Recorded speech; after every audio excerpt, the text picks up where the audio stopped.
이제 오늘 이제 마지막 세 번째 강의, 이제 프란시스 쉐퍼의 그러면 우리는 어떻게 살 것인가에 대한 그런 동영상을 이제 보겠습니다. 마지막 강의인데, 우리가 계몽주의 했고, 이제 과학에 대한 평가를 했고, 이제 마지막으로, 이렇게, 에, 이런 신학이라든지 예술, 음악, 문학, 또 우리 사회, 또 권위적인 거, 그다음에 이제 뭐 대안에 대해서 이렇게 설명을 하고 있습니다. 그래서 이제 요거를 이렇게 제가 설명을 드리면 결국은 프란시스 셰퍼가 보고자 하는 것은 성경이죠. 그러니까 성경의 관점 속에서 과연 이런 참 철학이라든지 문학이라든지 신학이라든지 예술이 과연 올바르게 가고 있는가?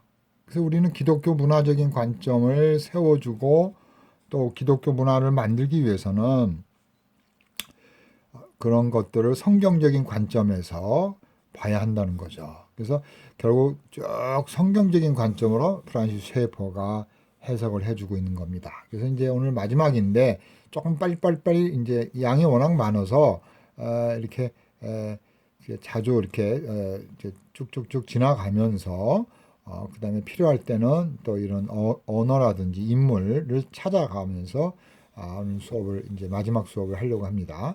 그래서 참 이 책이 우리한테 시사하는 것이 굉장히 많다.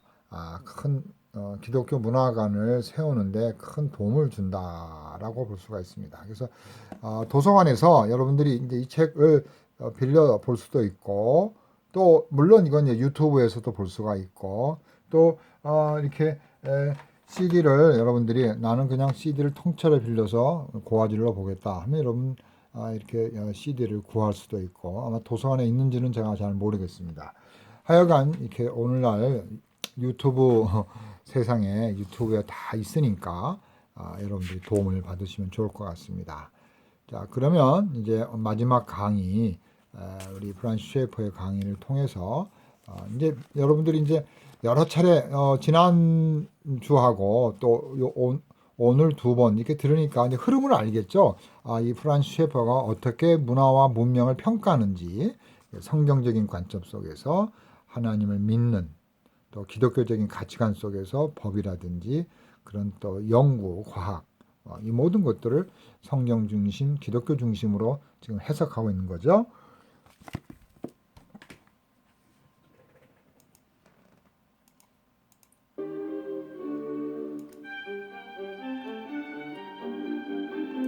Knowledge of the universe is, then the next man would say no and cross out the circle. But he then would say, here is the circle. And the next man would say no and cross out that circle. Then he would make his circle. And the next man would cross it out and make his circle. This continued through the centuries. They never found the circle, but they optimistically believed someone would, beginning only from man himself and on the basis of man's reasoning alone.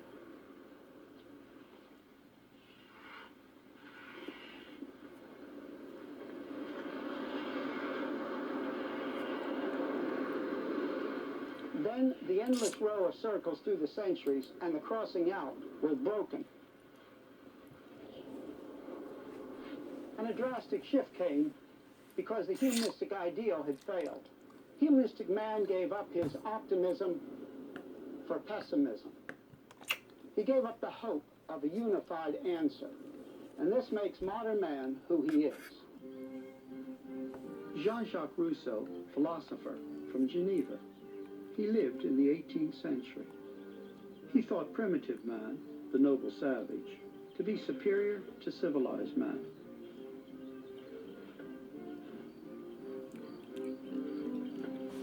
He felt that the Enlightenment, with its emphasis on reason, the arts and the sciences, caused man to lose more than he gained. Rousseau saw the constraints of civilization as evils.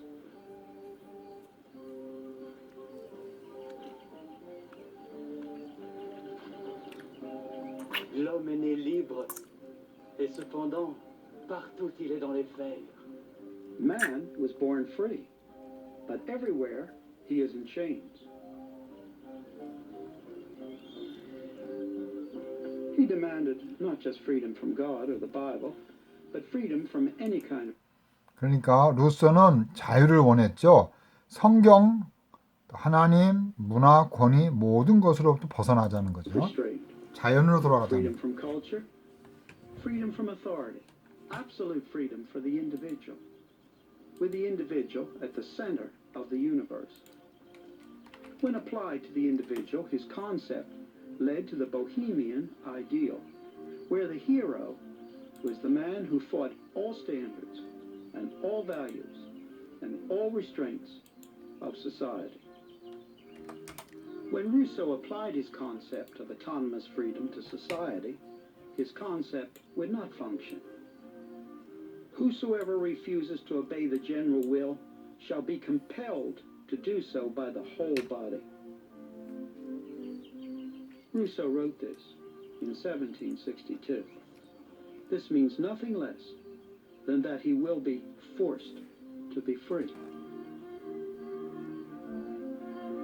In other words, tyranny. A tyranny that carried his position to its logical conclusion in the reign of terror of the French Revolution. Robespierre, the king of the terror, genuinely saw himself putting Rousseau's ideas into practice.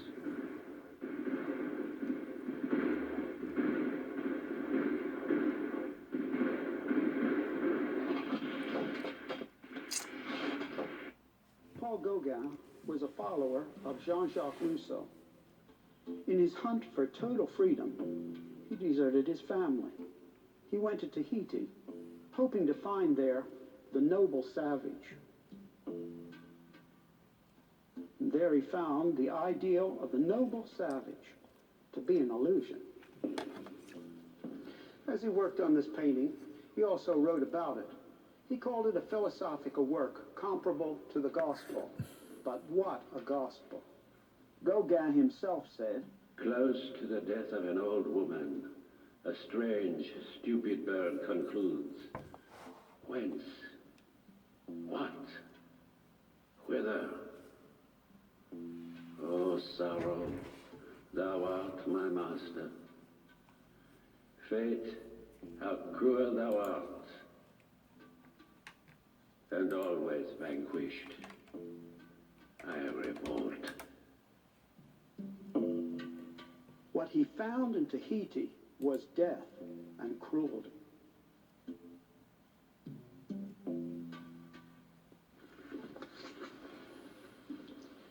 The man is good by nature, as Rousseau claimed, is no more true a primitive man than a civilized man. When Gauguin finished this painting, he tried to commit suicide, but he did not succeed. There was one man who well understood the logical conclusion of the deification of nature, the Marquis de Sade. If nature is all, then what is right, and nothing more can be said. As nature has made us, the men, the strongest we can do with her, the woman, whatever we please. The inevitable result was his cruelty to women. Thus, there was no basis for either morals or law.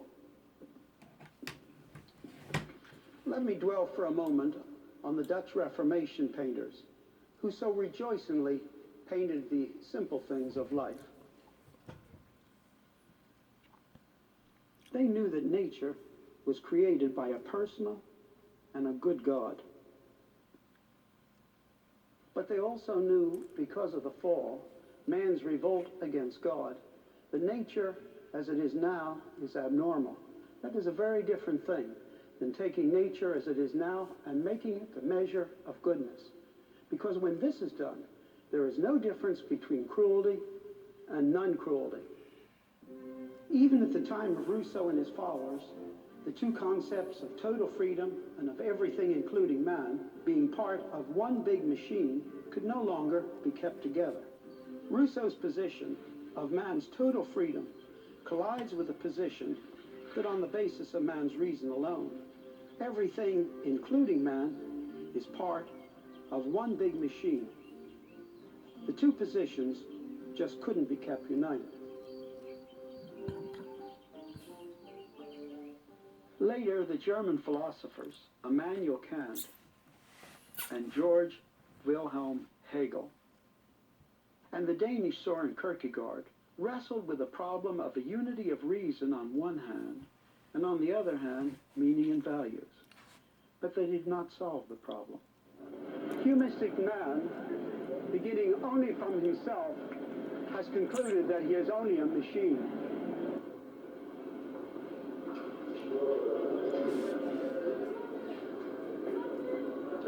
Humanistic man has no place for a personal God.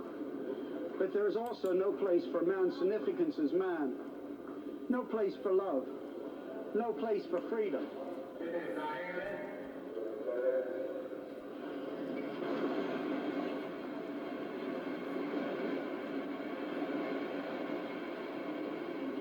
Man is only a machine, but the men who hold this position could not and cannot live like machines.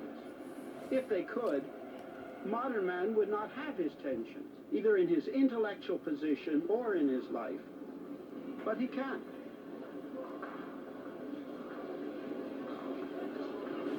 So they must leap away from reason to try to find something which gives meaning to their lives, to life itself, even though to do so, they deny their reason.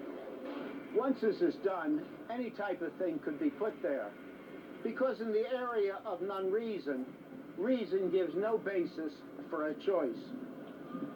This is the hallmark of modern man. How did it happen? It happened because proud, humanistic man, though he was finite, insisted in beginning only from himself and from what he could learn without other knowledge. He did not succeed. Perhaps the best known of the existential philosophers was John Paul Sartre. He used to spend much time here in Paris at the Durmago.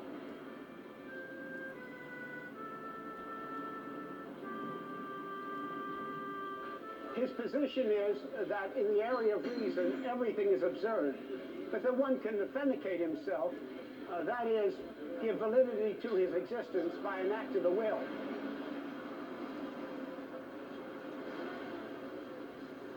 With Sartre's position, one can equally help an old woman across the street. Merci, monsieur. Enfin, vous savez de nos jours, hein? Merci, monsieur. Merci beaucoup. Or run her down. Reason was not involved, and there was nothing to show the direction that this authentication by an act of the will should take. But Sartre himself could not live consistently with his own position. Adressé au président du tribunal international pour les crimes de guerre par le président Ho Chi Minh. At a certain point, he signed the Algerian Manifesto, which declared that the Algerian war was a dirty war.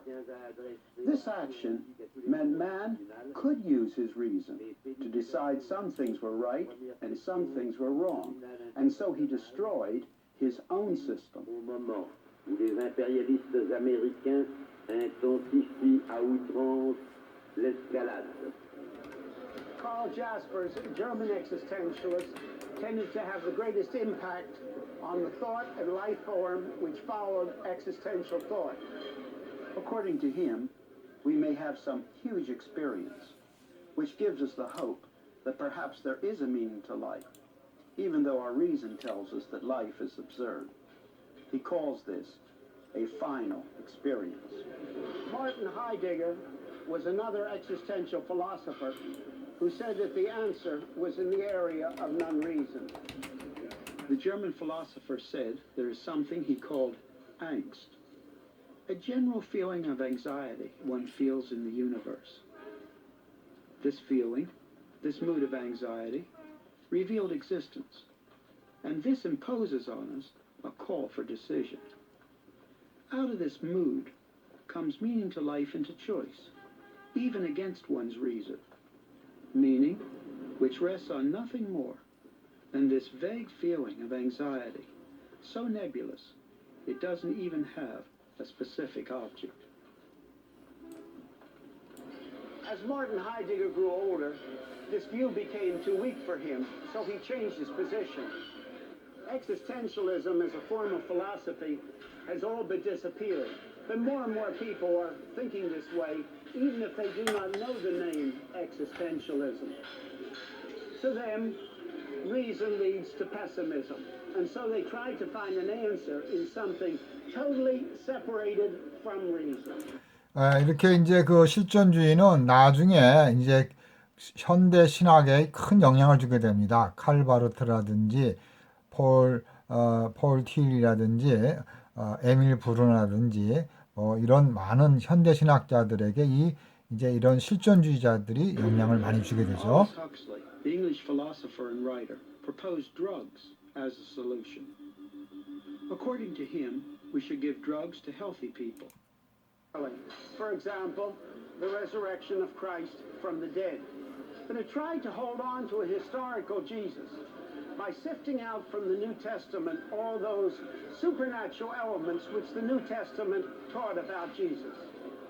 This attempt came to a climax with Albert Schweitzer's famous book, Quest of the Historical Jesus. It failed. It failed to rid the New Testament account of the supernatural and still keep an historic Christ. The historic Jesus could not be separated from the supernatural events connected with him in the New Testament. History and the supernatural are too interwoven in the New Testament. If one kept any of the historical Jesus, one had to keep some of the supernatural.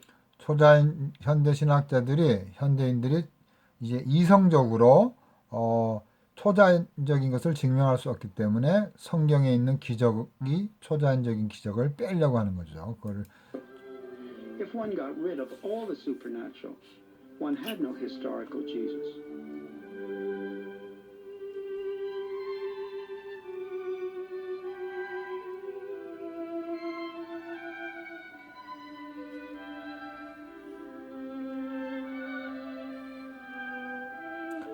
자, 이제 신학과 실존주의가 이제 어떻게 되는지 한번 살펴보겠습니다.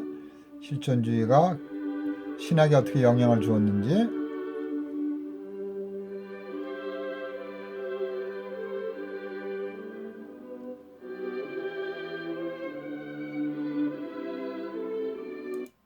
Critical views concerning the Bible. That is, that the Bible has many mistakes. But he taught that a religious word could break through from it. This was the theological form of existentialism after existentialism.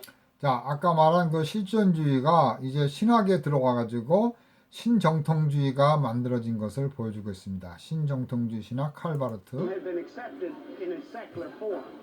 Thus, one more thing was added to the area of non-reason, along with all the other things that had been put there.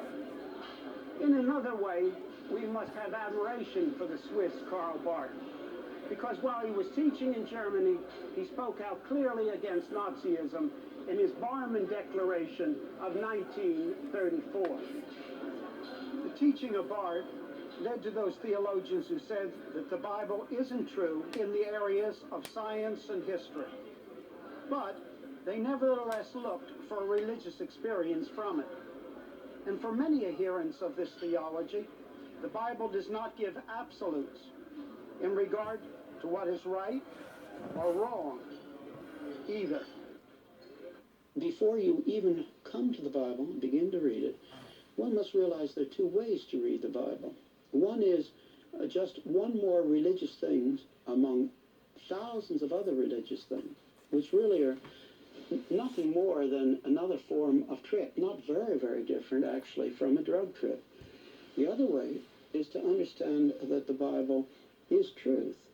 And as such, what we're listening to is something that is completely contrary to what we hear about us on every side. namely merely statistical averages, relativistic things. Now, having said this, then I'd have to guard myself for the simple reason that it doesn't mean a person has to believe all this before he can begin to read the Bible and find truth in the Bible. I would just say in passing, I was not raised in a Christian family, and I was reading much philosophy when I was a young man, and I didn't read the Bible because I believed it was true. I read it just simply out of an intellectual honesty. But I did do one thing. I read it exactly the way it was written. Beginning with Genesis 1:1 and going right on, I read it the same way I would read another book, expecting that what was being given was a straightforward statement of what was meant, and that it wasn't to be read in a different level than I would read in the area of another kind of book. And as I read it, it answered the questions which already by that time I realized that humanistic philosophy couldn't answer. And over a 6-month period, I came to conclude that it was true. 자, 여기에서 우리가 프란시스 셰퍼의 그런 성경적 철학, 성경적 세계관을 볼 수가 있죠. 어릴 때 자기는 기독교 가정에서 태어나지 않았지만 성경을 있는 그대로 사실적으로 역사적으로 읽고 그 성경이 진리라는 것을 깨닫게 됐다는 거죠. Truth. But nevertheless, we must keep in the back of our mind, how are we reading the Bible? Just as another religious trick? Or am I really wrestling with the question of what is given in all the areas of which it speaks? Is this truth and compared to merely relativism? The new liberal theologian has no answer for the existence of evil, and thus they're left with the same problem as the Hindu philosophers. Everything that is a part of God. This is Kali, the Eastern Hindu feminine representation of God. Why the fangs and the skulls? In Eastern religious thought, cruelty is ultimately the same as non-cruelty, because everything that now is part of that which has always been, a part of what they call God. Modern humanistic man has come to the same awful place, a place in which it is not possible to know what is right and what is wrong, nor why we should choose non-cruelty rather than cruelty. Professor Paul Tillich of Harvard was one of the outstanding neo-Orthodox liberal theologians. A student who was present told me that when Professor Tillich was lecturing in Santa Barbara just before his death, someone said to him, "Sir, do you pray?" And he said, "No, but I meditate." He was left only with the word God, with no certainty that there was anything more than just a word. The God is dead theologians, which followed Tillich, concluded logically that if they are only left with the word God, they might as well cross out the word. But for these theologians, even if they do not say God is dead, for them certain things are dead. All content about God is dead, and all assurance of knowledge about a personal God is dead. Because for them, God has not given to people truth about himself in the Bible and in the revelation in Christ. That is, truth about himself which may be expressed in propositions in normal language. All they're left with is religious words without content, but with that emotion that certain religious words still brings with them, and that is all. And here is what comes next. These highly motivational religious words out of our religious past, but separated from the content which the Bible originally gave them, are now used for manipulation. Manipulation in such areas as a change in sexual ethic, but also legal and political manipulation. If God is dead, if content about God is dead, if the knowledge of a personal God who has not been silent but has given us truth is dead, then everything for which God gives an answer and meaning is dead as well. And yet, people, no matter who they say they are, cry out for meaning and values. And this place of tension is where modern man has come upon his humanist base. And this is where he is. When we think of Christ, of course we think of his substitutionary death upon the cross. When he who claimed to be God died in a substitutionary way. And as such, his death had infinite value. And as we accept that gift, raising the empty hands of faith and accepting it with no humanistic elements, we have that which is real life, and that is in being in relationship to the infinite personal God who is there, and in being in personal relationship to him.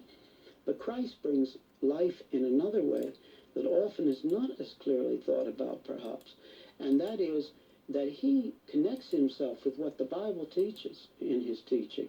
And as such, he is a prophet as well as a savior. And it's upon the basis of what he taught and the Bible teaches, because he himself wraps these together, that we have life instead of death, in the sense of having some knowledge that is more than man can have from himself, beginning from himself alone. Both of these elements are the place where Christ gives us life.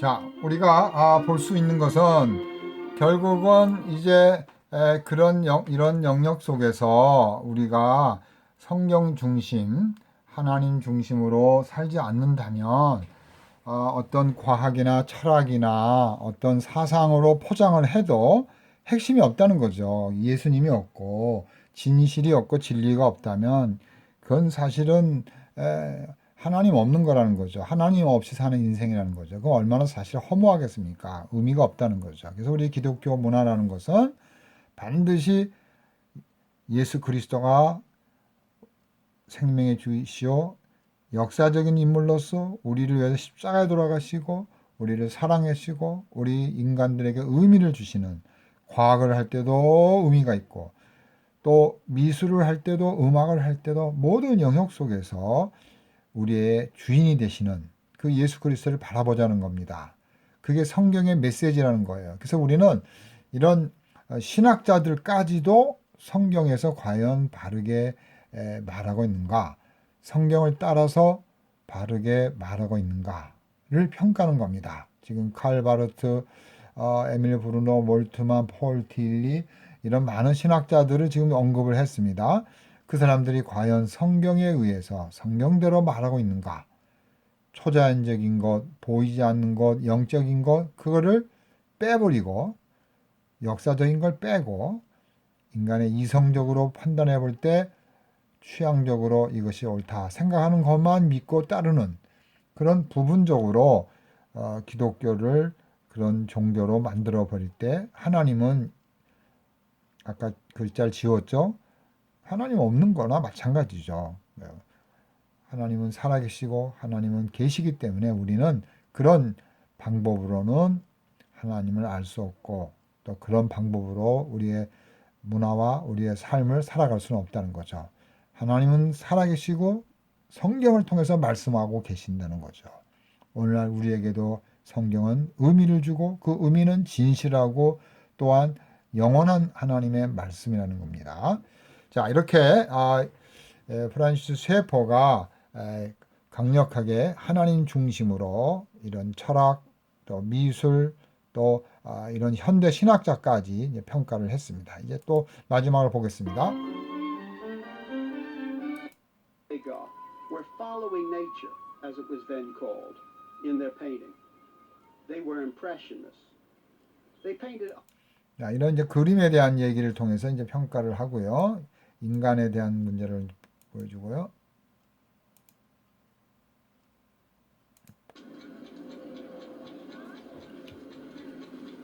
시계 소리가 나죠?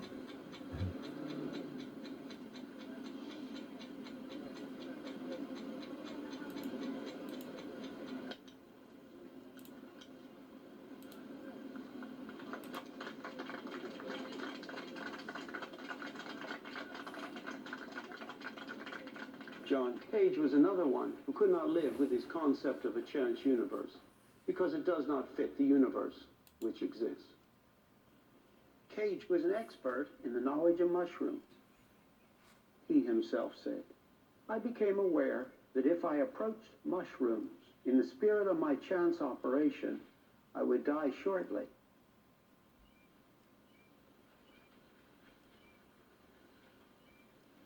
His theory of the universe did not fit the universe that exists. Why is the airplane carefully formed and orderly, and what Cage produced is utter noise? Because the airplane must fly in the universe that exists, and there are orderly flow lines in the universe that exists. The universe is not what Pollock in his paintings and Cage in his music said it was. And because Cage's music does not fit what man is either, it had to become increasingly spectacular to keep us interested.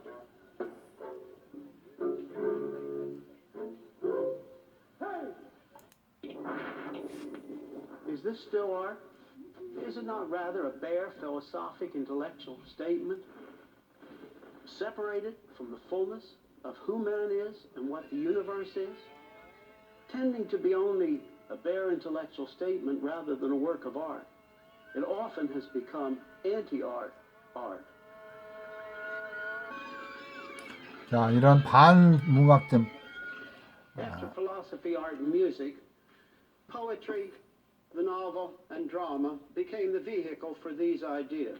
In the English-speaking world, T.S. Eliot's The Wasteland came first. Le Prince d'Arquitaine à la Tour Abolique. These fragments I have shored against my ruin. Why then I'll fit you. Hieronymo's mad again. Data, Dayadvam, Damyata. Shanti, Shanti, Shanti. You see, he matches a fragmented message with a fragmented form of poetry. Just as Picasso opened the way for a fragmented concept of life in Les Demoiselles d'Avignon, so fragmented poetry in the English-speaking world began with T.S. Eliot's Wasteland. Later, Eliot became a Christian, and his form of writing changed from that of the Wasteland. More and more, philosophy was expressed, not as formal statements of philosophy as such, but rather in the novel and other art forms. Sartre wrote Nausea, Camus, The Stranger, and The Plague, and Simone de Beauvoir, L'Invité.